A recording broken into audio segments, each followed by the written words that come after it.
Hi, kumusta po kayo? Kung nga pala si Joven sa OFW dito sa Kuwait. At kung bago ka pa lang sa aking channel, huwag mo kalimutan click ang subscribe button at pakihit na rin ang notification bell down below para lagi kang update sa aking newly uploaded videos. In this video ay i-house tour ko kayo dito sa bago naming nalipatan na bahay. Welcome dito sa bago naming bahay. Yan, so pasok kayo dito sa aming bahay. Welcome dito sa aming bagong bahay. Yan, so pagpasok mo, ito na yung aming kitchen. Yan, dito namin nilalagay yung aming mga rice cooker, water heater. Yan, dito. Tapos meron kaming Colpex. Yan, so libre na kami sa tubig. Dito na rin nilalagay yung aming mga plato. Yan, tsaka yung mga baunan. Yan. At yung mga condiments naman namin dito. Yan, dito yung sa kabilang kwarto naman ito. Tapos dito yung sa amin. Tapos, dito na naman yung aming gas range. Dito yung lutuan namin. Yan. So, mapapansin nyo bakit merong mga foil ito para hindi dumikit yung mga mantika pag tumalsik dito sa pader. Ayan o. Tapos, syempre, merong mga note dito na pagtapos magluto ay punasan. Yan. Nung bago pa lang kami dito, nagugulat ako sa na yan, sa poster na yan o. Yung malaking babae na yan.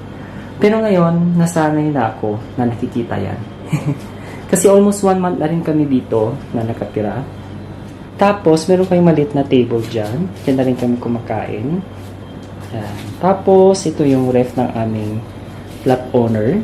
Yan, ito. Meron kaming microwave. Yan. So, pasok tayo dito sa aming comfort room. Ito naman yung aming comfort room. Simple lang siya. Siyempre, meron siyang handsin. Yan. Washing machine namin dito rin. Medyo maluwang naman itong CR namin. Yan. Meron kaming batya dito. Sa amin to. Ito yung aming mga personal things. Yan. Siyempre, meron kaming bamboo plants. So, eto kung mapapansin nyo ito, hindi siya sponsored Ito yung ginagamit ko sa mukha ko. Sa mga nagpapansin na medyo nag-shiny. Tsaka, kuminis yung mukha ko, ito yung ginagamit ko lang yan. Hopefully, may lagay namin ito sa aming Shopee account. Yung Shopee account namin ay LFB Apparel. Yan, search nyo lang. Mga tinda pa rin namin yan ay mga damit lang muna. Tapos, yan, kung mapapansin nyo, marami kami mga timba na nakalagay dyan. May mga nakaimbak na tubig kasi para panghalo sa mainit na tubig dito. So, labas na tayo. Dito naman tayo. Yan. Ito yung mga rooms. Yan. So, ito yung malaking kwarto. For now, yung mga nandito ay mga cats. Yan. So, 6 na pusa dyan. Pero pauwi na sila nitong end of September. Ito yung room naman ng aming plot owner. Yan siya. Wala sila ngayon. Kaya nakapag-vlog ako. Yan.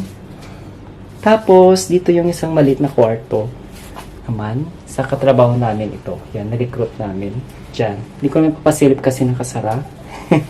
At ito yung kwarto namin. Welcome naman kayo dito sa aming room na maliit. Yan. So, upon entering, nakikita nyo itong aming air purifier. Yan. Tapos, meron kami ditong air humidifier din. Dito yung mga ibang namin, mga gamit namin, mga papango, lotion, yan. Tapos ito yung Lingshi naman, Nagtitake ako niyan dati. Tumaba ko dati nung nagtake ako niyan. Yan siya, Lingshi. Yung mga maleta naman namin, nandun sa lataas.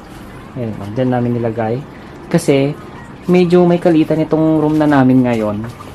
Though, kasya naman kami. At yan na yung TV namin. Yan. Ang napapanood nyo ay yung isa kong YouTube channel, JMR Vlog.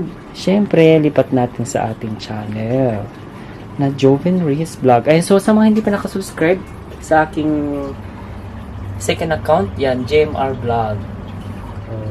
Mag-subscribe na kayo. Yan. Yan. Dito tayo sa may Joven Reyes Vlog. Ayan, so please subscribe also sa mga hindi pa nakasubscribe. Yan. Tapos, meron kaming bintana. Yan, Makikita yung yung highway na dyan, dyan na yung highway. Malapit kami sa bus stop. So, diba? Ang ganda ng view. Kaso, meron siyang ano dito, sticker, kasi sumisilip si Haring Araw dito. Kaya yan lang yung naka-open. Diba? Yan. Tapos, yung kurtina na ginamit namin, medyo makapal. Para yung sinag ng araw, hindi naaaninag.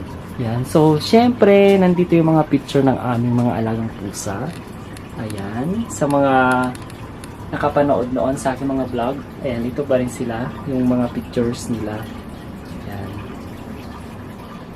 At ito yung aming bed. Ayan. Maliit lang siya. Tapos, ito yung ref namin, nabigay ng aming kumare. Ayan, thank you sa pagbigay sa ref. Yan o. Very working pa siya. Diyan namin in-stock yung aming mga fish, yung mga karne, yan, gulay dyan. Meron din kaming microwave dito.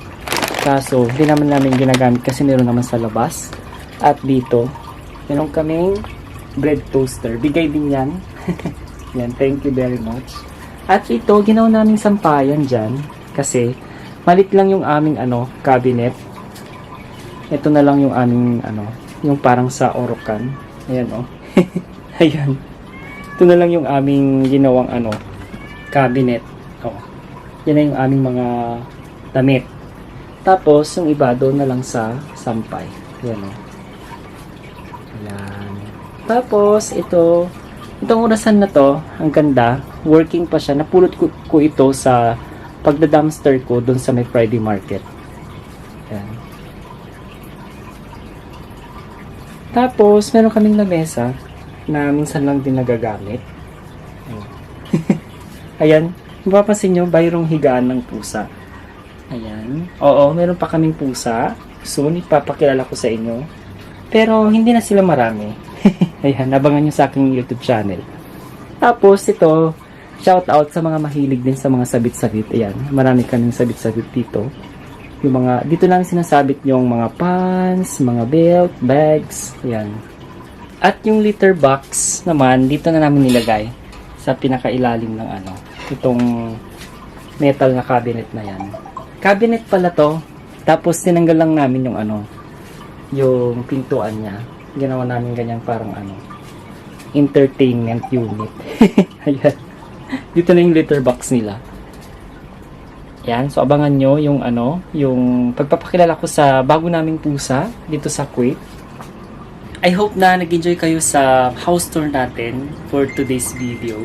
Ayan, so nag-decide kami na lumipat dito dahil yung binabayaran namin doon sa dating bahay namin ay medyo may kamahalan. Yung bayad naman namin dito ngayon sa room na to ay 75 Kuwaiti dinar lang.